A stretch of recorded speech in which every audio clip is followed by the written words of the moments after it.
మనిషికి బుద్ధి ఉంటే సిద్ధి కలుగుతుంది. సిద్ధి ఉంటే శక్తి జాగృతమవుతుంది. శక్తి జాగృతమైతే ఎంతటి కష్టతరమైన పనులను కూడా చాలా సులువుగా పూర్తి చేసుకునేందుకు వీలు కలుగుతుంది. ఒక్క సిద్ధిని పొందితేనే ఎంతో శక్తివంతులం కాగలుగుతాం.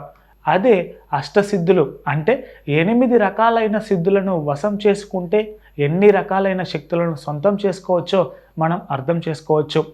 అనిమ, మహిమ, గరిమ, లగిమ, ప్రాప్తి, ప్రాకామ్యం, ఈశత్వం, వశీత్వం అనేవి 8 రకాలైన సిద్ధులు. శివకేశవుల వద్దనున్న ఈ శక్తులను విశ్వకర్మ పొందారు. అనంతరం ఈ శక్తులను సూర్య భగవానుడికి అందించారు. సూర్య భగవానుడి నుంచి శక్తులను ఆయన శిష్యుడు హనుమంతుడికి ప్రసాదించారు. అనిమ సిద్ధిని పొందిన వారు తమ శరీరాన్ని అణువు కంటే సూక్ష్మంగా మార్చుకునే శక్తిని పొందుతారు. హనుమంతుడు లంకా నగరంలోకి ప్రవేశించినప్పుడు తన శరీరాన్ని అనిమ సిద్ధిని ఉపయోగించి చిన్నగా మార్చి లంకా నగరంలోకి ప్రవేశించాడు. మహిమ సిద్ధితో శరీరం పెద్దదిగా మారుతుంది.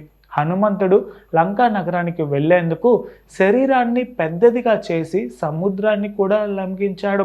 శరీరం బరువును విపరీతంగా పెంచడానికి గరిమ సిద్ధి ఉపయోగపడుతుంది. భారీగా పెరిగిన శరీరాన్ని అత్యంత తేలికగా మార్చడానికి లగిమ సిద్ధిని ఉపయోగిస్తారు.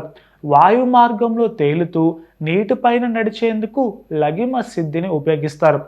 ఏ వస్తువునైనా పొందేందుకు ప్రాప్తి సిద్ధి చాలా ఎక్కువగా ఉపయోగపడుతుంది. దూరంలో ఉన్న వస్తువులను చూసేందుకు, దూరం నుంచి వస్తున్న మాటలను వినేందుకు ప్రాకామ్య సిద్ధిని ఉపయోగిస్తారు. ఒక చోట నుంచి మరొక చోట జరుగుతున్న విషయాలను తెలుసుకునేందుకు ఈ ప్రాకామ్యం సిద్ధి ఉపయోగపడుతుంది. ఎవరిపైనైనా దేనిపైనైనా అధికారం పొందేందుకు ఈశత్వం సిద్ధిని వినియోగిస్తారు. లోకంలోని సర్వజీవులను తనకు అనుగుణంగా తన ఆధీనంలో ఉంచుకునేందుకు వశీత్వం సిద్ధి ఎక్కువగా ఉపయోగపడుతుంది. ఈ సిద్ధులను అష్టాంగ యోగ పద్ధతి ద్వారా సాధన చేసి కుండలిని జాగృతం చేస్తారు. కుండలిని శక్తి జాగృతమైతే అష్టసిద్ధులు వశమవుతాయి. అయితే ఈ ప్రక్రియ మొత్తం కూడా గురువు సమక్షంలోనే జరుగుతుంది. గురువు సమక్షంలోనే సాధన చేయాలని శాస్త్రాలు మనకి చెబుతున్నాయి. Please subscribe to the channel and download the Politicos app from the links in the description.